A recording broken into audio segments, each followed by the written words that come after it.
So welcome to the CEO Magazine and AICC Leadership in Focus interview series. Today we're interviewing Wyatt Roy, who's the Federal Member for Longman and Assistant Minister for Innovation. So first question for you, Wyatt, is you have a long-standing relationship with the AICC. So can you tell me a little bit about how you became involved with them and how you started out with the Chamber?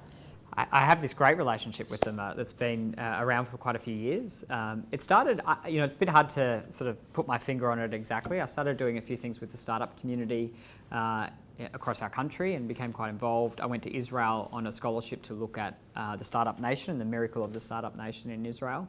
And then I sort of became involved with the Chamber and started doing a few functions with them. And it's been this great relationship since I've really got a lot out of that. And I'm very lucky to sort of know them and do stuff with them. And you recently went on a trade mission to Israel, so can you talk a little bit about that and what the mission was and what you got out of it? So it was an incredibly exciting trip to Israel. We took nearly 50 innovators and entrepreneurs. It's the largest delegation that's been sent in 15 years. And this is such an exciting space for Israel, but also for our country. I think we're at a real influx point where we're about to really embrace innovation in all elements of our society and in our economy. And there's a lot that we can obviously learn from the Israelis in terms of the policy settings, a lot that I think that we can adopt in our own way, in a uniquely Australian way. We can't emulate Israel and we shouldn't try to do that, but there's a lot that we can learn from them. But also I think Israel has a lot to gain from us.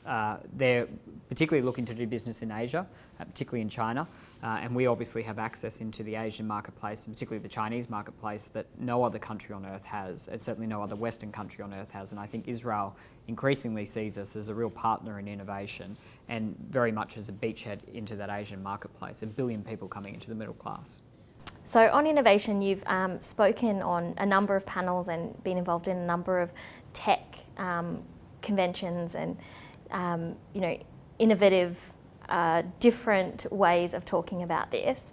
And you recently held a policy hackathon with Blue Chili. So could you talk a little bit about that, what you helped to gain from it and what do you think the outcome was? So Policy Hack was this sort of experiment. It's something I announced pretty much immediately when I was appointed the Assistant Minister for Innovation. And essentially a hackathon or a startup weekend works in the private sector. So teams come together over a short space of time and they develop a startup company. And the success of a hackathon or a startup weekend is not actually the company they create. It's the connections they make, it's the learning experience, it's the exchange of ideas, it's the networking. And surely if it works in the private sector, it should work in government. And so we had hackathon, we had over 300 people in an incubator in Blue Chili, which is one of the country's best incubators, looking at what are the challenges we face in driving innovation in our country, how are we going to overcome that. And we had academics, scientists, business people, angel investors, venture capitalists, the broad innovation ecosystem in the room, and the best and brightest from the Canberra public service working in teams. So it was a really interesting mixing of the two worlds when you had this crack entrepreneur working with a tax expert from the Treasury Department. It was quite a healthy exercise for people to kind of get to know each other and see what the limitations of each are and what the opportunities are. And we came out of that with some about 10 policy recommendations in some key areas and things that we've really driven through the government, and hopefully we'll announce some of it in an innovation package soon. Since you became the Assistant Minister for Innovation, obviously you've done the Policy Hackathon, but what other measures have you taken and what other things have you looked at to further innovation in Australia? So the government's very much in a consultation phase, and I feel like I'm on ice skates. My feet haven't touched the ground in the few weeks since I've got this job, but obviously we've had Policy Hackathon, the trade mission to Israel with 50 odd innovators, and I'm spending every day out there consulting and listening. But I think when it comes to developing our innovation ecosystem in this country, we have to play to our strengths, and we have very clear strengths. So we have fantastic talent in this country. Our educational standards are world's best practice, almost exactly the same as Israel. And there are 20,000 Australians working in Silicon Valley at the moment. So I know that our talent is very good. Our retention rates are very high and they're very happy. That is a huge competitive advantage to places like Silicon Valley or Israel or Singapore, where there's a huge competition for that talent and retention rates are very low. We have a lifestyle that is the envy of the rest of the world. And this is not a novelty. This actually is a really key part of our unique Australian innovation ecosystem. In a globalised world, our great entrepreneurs can pick any place in the world to live. And our lifestyle, our laid-back, fun-loving lifestyle, which often people say doesn't drive innovation, actually is a magnet for attracting the best and brightest from across the globe. And if you can sit here in Sydney or Brisbane or Melbourne and create a company that disrupts the world and a traditional industry, you'd much rather do that than sitting somewhere else in the world. So that's a big magnet. And finally, I think this is the really unique part of our innovation ecosystem in this country, is our market access.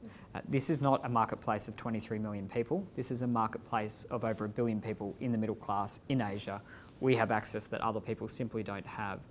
And so much of innovation is about our ability to grow, scale, and disrupt traditional industries. That market access, we can only achieve that here. That is a huge strength for us. So that's the strength and what we want to play to. But the government is looking at ways that we can overcome some other challenges. So we do need to see significant cultural change in our country, or at the very least to embrace the best elements of our culture. So that have-a-go mentality, I think that aspirational mindset, but the thing that is really uniquely Australian in many ways is a deeply anti-authoritarian mindset. We love challenging authority, and that actually drives an entrepreneurial mindset. So we need to embrace that. We need to unlock capital for investment in innovation. We have lots of capital in this country, $2 trillion in superannuation, huge amounts of investment into property, into real estate, into infrastructure, resources. We need to unlock a bit of that for innovation. We need to grow our talent pool further, attract the best and brightest. We need greater collaboration between the government, higher education, science, research and the private sector. We do fantastic research, but we need to commercialise those ideas. And finally, government should be an exemplar. We can't expect Australians to go out and be great innovators and great entrepreneurs if the government isn't prepared to do that, prepared to experiment. So there's a big agenda for us to focus on, and I think this is a hugely exciting time to be in this space in Australia. And on that, on unlocking the potential, there's been a huge criticism about the lack of women in STEM fields. So what are you looking to do to increase that? It's incredibly important that we're encouraging more women into entrepreneurship, into the STEM area, into the digital tech area. And it's something that's not just a challenge for our country. I think everywhere you go around the world, many countries are grappling with this. But if we are going to achieve our full prosperity as a nation, we're going to do that with 100% of the population, not 50%. And I think that it's incredibly important that, one, we simply make this a national agenda item. We need to talk about this, and if we are talking about it and we say that this is something that we need to overcome, enormous resources are then actually put into focusing on that. There is really some practical initiatives that we can do, things like blind screening, things like providing greater incentives for female involvement. One of the best things I think we can actually do is use the microphone of government, of the media, of the business community, and turn our great female entrepreneurs into the rock stars that they deserve to be. They should be these icons that inspire the next generation of young Australians, so that the next generation of young women in our country say they want to be like those entrepreneurs. And I think that's a big role that I can play, others can play, and that will probably do more good than anything else. So you said that leadership is about tackling the policy challenges facing the nation and serving the needs of everyday people. And we've seen a lot of a push of a high-level investment in innovation and R&D. So when do you think everyday people will start to see this innovation filter into their everyday lives? There's popular things like Uber and Airbnb, but when is the rest of it going to be visible to the public? I think it does permeate into every element of our life. And you're right, we do see innovation in every part of our day, from our iPhone to Uber to Seek, which is a great Australian company. But more generally, when do we begin to see this? I think we need to take a step back and actually look at the bigger picture. And our country, we like to talk ourselves down, but we have achieved something pretty remarkable. We've had nearly a quarter of a century of uninterrupted economic growth, rising living standards, rising job opportunities. That's been driven by economic productivity, economic reform, and particularly the resources boom. We have stuff in our ground that people want, and we live close to the people that want it. Now, my family are farmers, my brothers work in the coal mines. It's a great story for our country. But if we're going to continue to see those rising living standards, if we're going to continue to see increasing job opportunities for the next generation of Australians, then we have to diversify our economy. We have to embrace innovation. I think as we do that, Australians will feel it in every element of their life, because this is how we create the prosperity that we need to maintain the living standards that we have, to maintain the opportunity for the next generation of Australians. So ultimately, I think the measure of success here is we can hand over to the next generation of Australians a country that has more opportunity, not less. Innovation will be a big driver of that. So do you see the STEM and tech and innovation industries as being the next growth area in our economy? I think absolutely. And we're already beginning to see this. The service side of our economy is 70% of our domestic economy, but only 17% of our exports. So we are beginning to see this diversification, but technology disruption and the embracing of that change, utilising those opportunities in a globalised world, I think will really drive that future prosperity. And to be honest, there is a bit of risk in this. We need to be prepared to have a bit of a punt on some new industries in our country. And it was pointed out to me the other day, this isn't actually the most remarkable shift for us to take. We invest an enormous amount of money in drilling holes in the ground, exploring, looking for minerals and resources, and we don't have an expectation that every hole we drill will find the next coal reserve or iron ore reserve or gold reserve. But when we do, we have a 10x return on that. We have a huge return on that investment. Innovation is very much the same case. We need to be prepared to experiment. Some things will work, some things will fail. But when we find that success, it is on a very large scale, and we have that enormous return from a few very large successes. So I think we've kind of got the right mindset. We just need to really drive that. So you've recently been named the Assistant Minister for Innovation, and you're the youngest ever minister, the youngest ever member of cabinet, the youngest ever MP.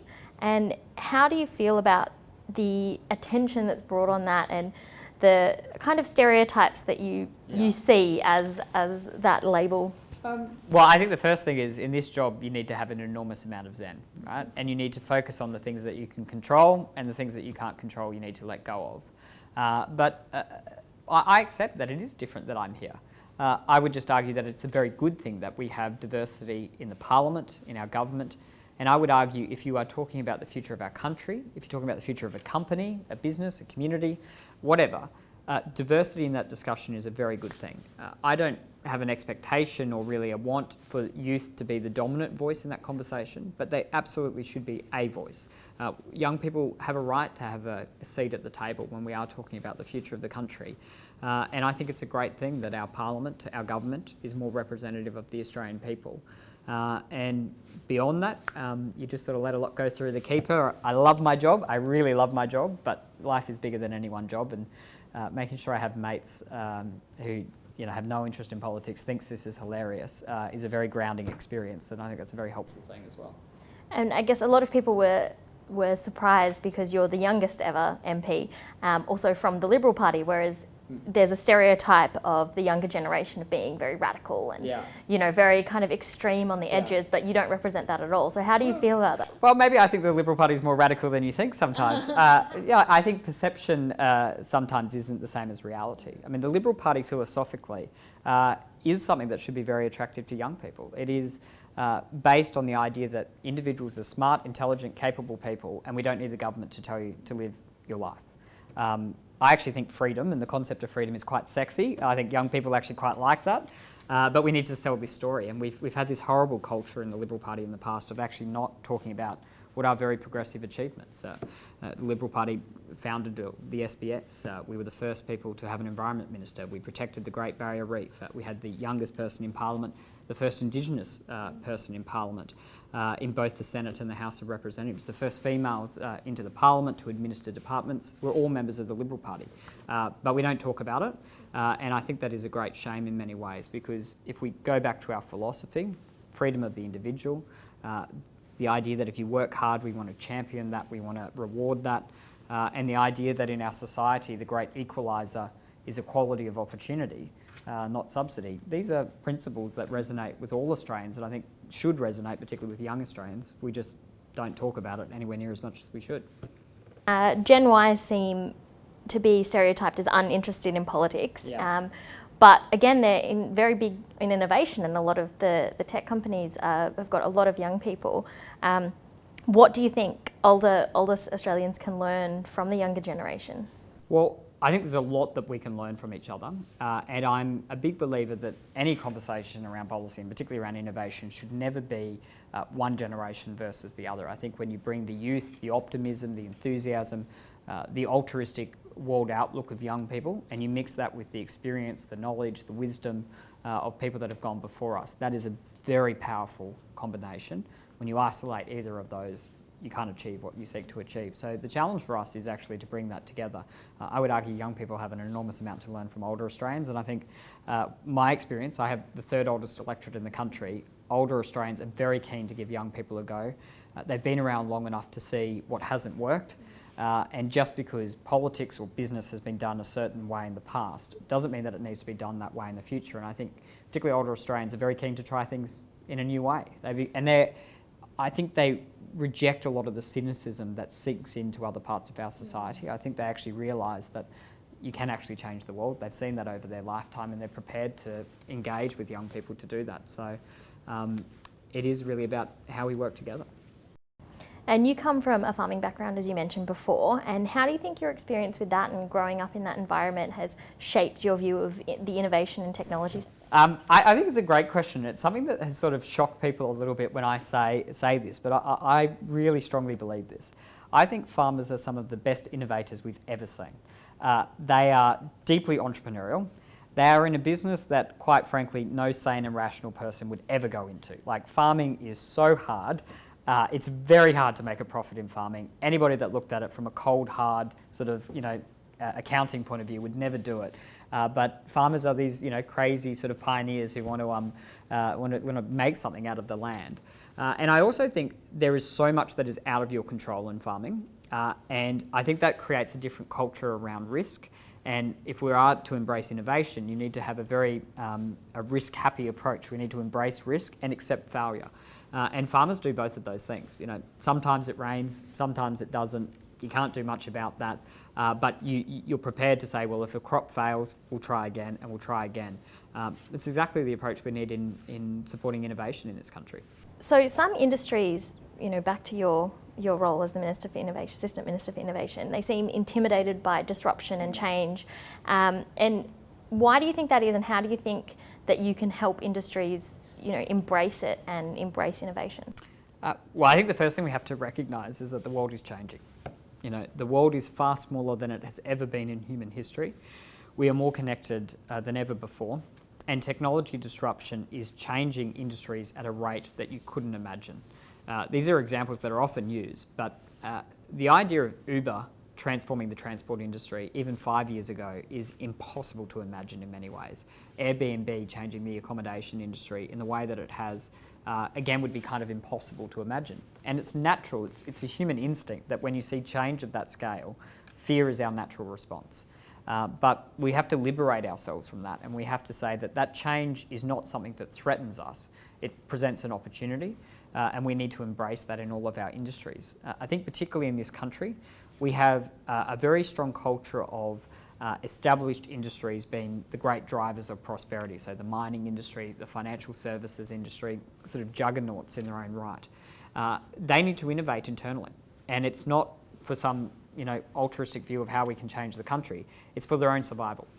Their own future prosperity will be driven by their ability to innovate. So I think necessity is the mother of all invention, and in many cases here, while it would be natural to be afraid of that change, I think we will see a real change of culture in these traditional industries because they need to.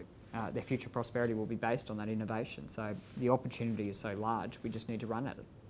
And there have been some criticisms of where government hasn't kept up with innovation in terms of in state governments and Uber, for example, because it's still illegal in everywhere except the ACT. Yeah. What do you think governments can do to make sure that they're keeping up and making sure that legislation and regulation are in sync with these disruptions? Well, I'm glad you used Uber as an example because it frustrates me like you wouldn't imagine that particularly state governments can't quite understand the world has changed here.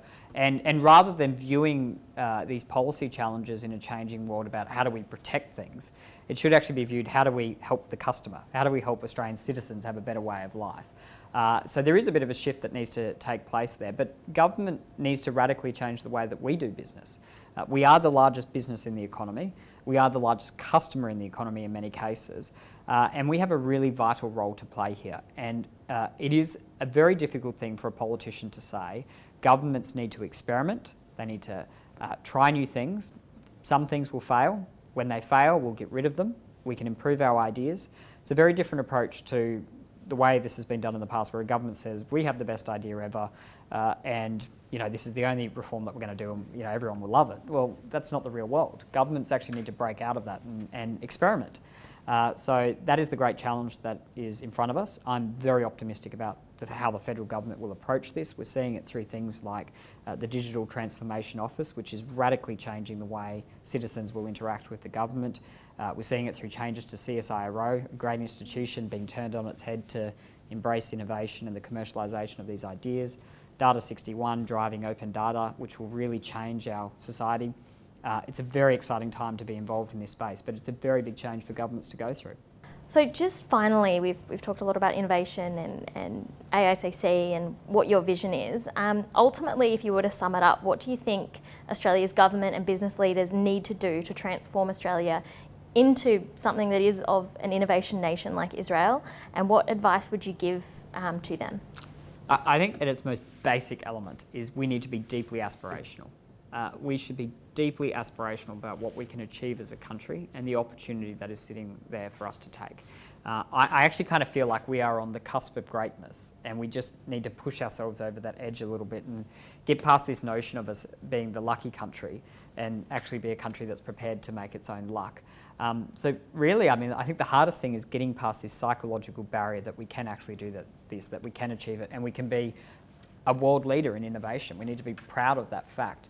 And I think once you break through that psychological barrier, everything else sort of takes care of itself. People remove the barriers to achieve that. It's kind of like, it's very dangerous for a politician to quote Kennedy, because it's like, it's not going to go well. But, when Kennedy said that he wanted to put a man on the moon by the end of the decade, nobody thought that was possible. Nobody thought that they could actually achieve that. But once the president had said, this is where we want to head, people removed every barrier possible. And when they saw these obstacles to achieving that goal, they didn't view it through this prism of, well, this is going to stop us from achieving it. They viewed it as, how do we get around it? How do we change it? How do we overcome that?